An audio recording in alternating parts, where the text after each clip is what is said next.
Okay, so over here, I already have this piece of fabric of how I've moved this over, but I also have one in lying in wait, and you'll see why. But the next step for this slab roller is awesome because it rolls out a nice even slab really quick, but it's still pretty thick. And also, so we want to get it thinner, and then also we want to kind of compress the clay and move it around a little bit, and in hopes of reducing the risk of cracking. So I'm going to roll this out, but if you notice, this is still kind of long and narrow right now. So I'm going to turn it this way and get this piece a little bit wider as well. So I'm first rolling it this way. I have trouble rolling it back and keeping that even. So I like to flip this around. The other thing I have right here are slabs. And this can kind of help you gauge where you are, and you can get this slab a little thinner.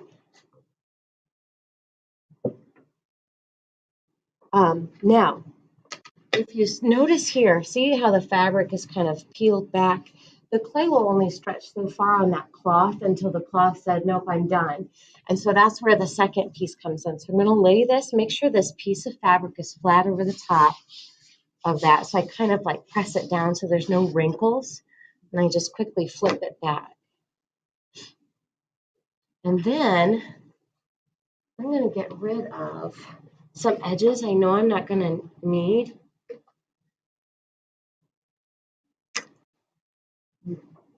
Right. And I'm not going to hit these full on, but I like to keep them around for some guidance because you want a nice thin even slab. All right, now here's what I've got. I've got this piece here, and I already rolled out this piece. The wall pocket is going to be, this one that I'm showing you is built in a way that you have a back and a front. The front part of it needs to have enough clay in the slab so that it can hold a bend. And so I'm going to have this be the back side of my wall pocket. And you guys are certainly welcome to cut out a piece of paper and make a template and cut around it on here if you are somebody who's really perfectionist. But myself, I like to just cut it and eyeball it. And also go into this knowing you might need to cut a couple slabs, and that's okay. So I'm going to cut this way. And I like things that are organic and irregular. So I just kind of throw caution to the wind and just cut that out. But you can see the shape here, okay? So I'm tapered down at the bottom and larger at the top. Now the next piece, so this is my back side, and the next piece is good for me because I have a lot of room this way. So I need to cut a shape that's like this, but wider, so that it can, like I said, have that, have the curve into it. So if you want to, one thing you can do is lay this on here. And so I'm going to just kind of mark this.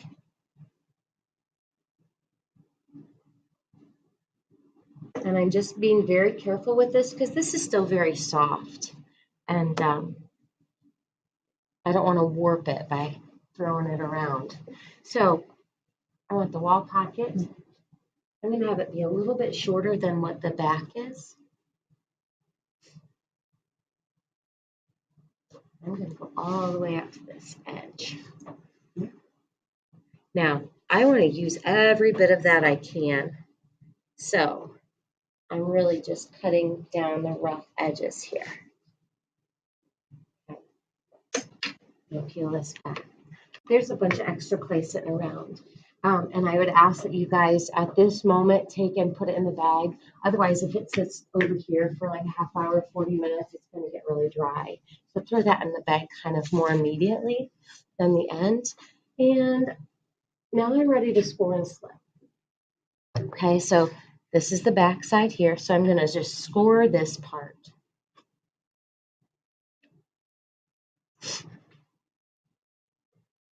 Then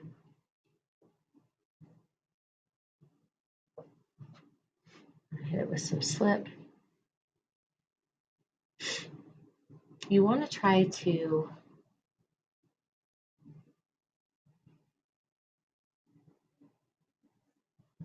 get this done kind of quick and then worry about the finer details later. Now, the next thing I want to show you is when I lay this over here, what's going to hold it up? Okay, it's not going to hold itself up because it's really soft. And so what I'm going to stop and make really quick is just a little piece of newspaper that can lay on. So it's kind of quick and clunky, but that's all right. And later, if you can't quite, whoops, that doesn't work. If you can't quite get it out, it doesn't matter because newspaper will just burn out in the kiln. So you don't want to make it super big, but just enough to add some support. Because this piece of clay is going to be super heavy on this. And if you get it attached today, or in the same day, that's a good thing, even if it slumps a little bit. And then by the next day, you can come back through it and stretch it and work on the shape a little bit more.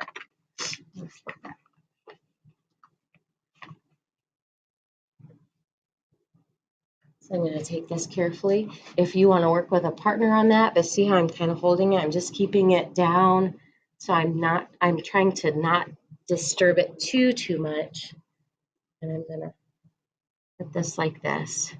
Okay, so see how that newspaper is very minimal, but it's holding it up just enough.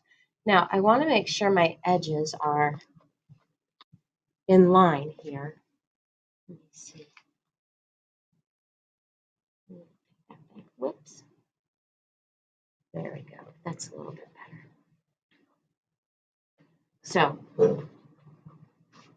and then tomorrow you could stretch that out a little bit, but for now, I'm going to tap that on there. Now the next step is I'm going to trim this down because I do have some extra. There's lots of ways to finish up the ends on this, and that's personal preference. It's up to you. Try to remember what you've seen on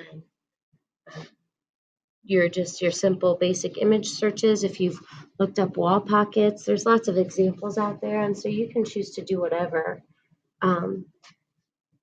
Here's one way I'll show you that I kind of like.